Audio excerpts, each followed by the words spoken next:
Fala pessoal, tudo bem? Eu sou o Yonami, desenhista de quadrinhos, e eu tô aqui no novo quadro do Plot Twist. Nós vamos falar sobre os artistas e autores dos personagens clássicos dos quadrinhos que já estão consolidados nas histórias que acompanhamos hoje. Vamos lá? Spider-Man, Spider-Man, does whatever a spider can. Spins a web any size, catches thieves just like flies. Look out, here comes the Spider-Man. Então galera, no episódio de hoje nós vamos falar sobre um herói que é o amigão da vizinhança. Nós vamos falar sobre o Homem-Aranha, velho. Cara, o Homem-Aranha, eu sou meio suspeito pra falar porque ele é o meu herói favorito desde que eu era criança. Na verdade, eu comecei a desenhar por causa do Homem-Aranha. Eu acredito que todo jovem se identificou bastante com o Homem-Aranha. Por quê? Porque o Homem-Aranha é um herói adolescente, né? Ele foi criado ali no começo dos anos 60, justamente porque os heróis, eles já eram aqueles os homens formados, os homens feitos, que os leitores eles acompanhavam e viam, pô, é alguém que você admirava, é alguém que você queria se tornar. Mas normalmente o jovem, o garoto, ele era o sidekick do herói, ele era tipo o Robin, o Kato, esses caras que acompanhavam os heróis e meio que ficavam em segundo plano, era o personagem que o herói tinha que salvar. O Homem-Aranha ele foi criado pelo Stan Lee e ilustrado pelo Steve Ditko. Tanto que eles queriam passar uma imagem do garoto, do herói adolescente que tinha que ir pra escola e conviver com a vida de super-herói. Ele tinha que combater o crime, ele tinha que enfrentar vilões, parar os bandidos e além disso ele ainda tinha que voltar pra escola e fazer prova, ele tinha que estudar, ele tinha que conversar, sair com os amigos. Só que o problema do Homem-Aranha é que, infelizmente, ele era um garoto muito recluso, ele era tímido, infelizmente, ele era órfão, ele tinha perdido os pais dele muito cedo. E ele foi morar com os tios, a tia May, a famosa tia May, e o tio Ben, que disse a célebre frase pra ele: com grandes poderes, vem grandes responsabilidades. Então, basicamente, a origem do Homem-Aranha se deve a ele ter sido picado por uma aranha radioativa. E logo em seguida, ele pensou em usar os poderes com proveito próprio.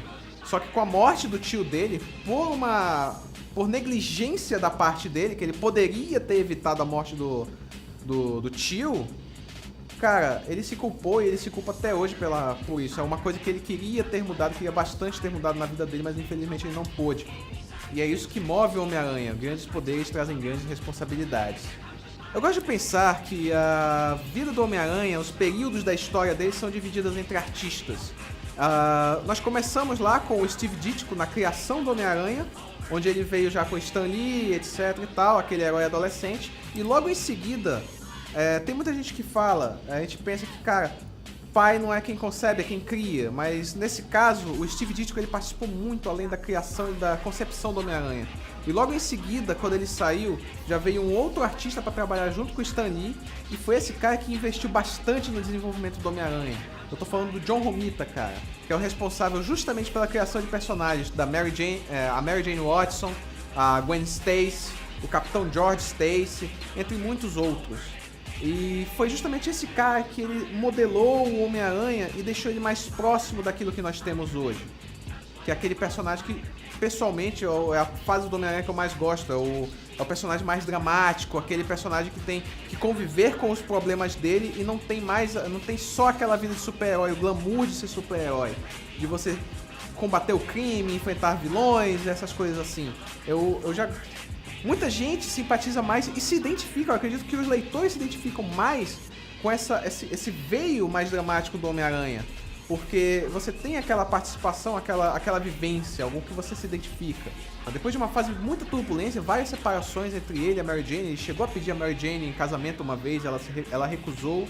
E depois de um período que eles ficaram afastados, eles finalmente se entenderam e se casaram. E nesse meio tempo foi quando surgiu um vilão criado por um dos artistas que mais marcou o Homem-Aranha, que foi o Todd McFarlane. O que o McFarlane fez, cara? Ele criou um personagem maravilhoso que se chama Venom, que até hoje ele tá nos quadrinhos do Homem-Aranha e ele chegou até a ganhar uma revista própria. Hoje que ele é o Agente Venom. Mas quem era o Venom? O Venom ele era uma união de um repórter fracassado do Clarim Diário, um fotógrafo, um repórter do Clarim Diário, o Ed Brock, com um uniforme negro alienígena que o Homem-Aranha ele encontrou durante a fase das Guerras Secretas. E esse uniforme, ele era uma roupa que ela se adaptava conforme a necessidade do Homem-Aranha e tornava ele ainda mais forte. Porém, o que acontecia? Ele, além de mais forte e se adaptar ao ambiente, ele ficava ainda mais agressivo. E essa agressividade do uniforme alienígena com a sede de vingança do Ed Brock criou o personagem Venom. O Venom, ele foi um dos vilões mais poderosos do Homem-Aranha. É o cara que ele tinha uma rixa pessoal com o personagem e ele também conhecia a identidade secreta do Homem-Aranha, como Peter Parker. Então ele já podia ir no âmago do personagem. O Venom, ele não ia apenas para enfrentar o Homem-Aranha, ele puxava um refém daqui, ameaçava uma vítima ali. Ele já sabia exatamente como Peter Parker pensava, porque o uniforme alienígena trazia aquelas informações para ele. E logo em seguida, já nesse mesmo período, nós temos o outro artista que vem logo depois do McFarlane, que é o Erik Larsen. Esse cara, ele também marcou muito o personagem por causa do estilo que ele trazia na época, que era aquele estilo meio anos 90, que a galera já vinha naquela pegada do Jim Lee lá dos X-Men. E esses caras, o McFarlane, tanto que o McFarlane, o Larsen e o Jim Lee, e até o Rob Liefeld, eles abriram uma editora logo em seguida, que é a Image, que está inclusive como uma das maiores editoras dos Estados Unidos. E tá aí até os dias de hoje. Mas enfim, estamos falando de Homem-Aranha. Durante o período do Larsen, o período Venom, o vilão Venom, ele chegou a acreditar que ele tinha derrotado o Homem-Aranha num confronto final em uma ilha deserta. E o Peter, ele teve um período de paz onde ele podia descansar e se ver livre do vilão. Só que o que aconteceu? Em um determinado período, depois de um tempo, surgiu um novo uniforme alienígena que ele não sabia a origem.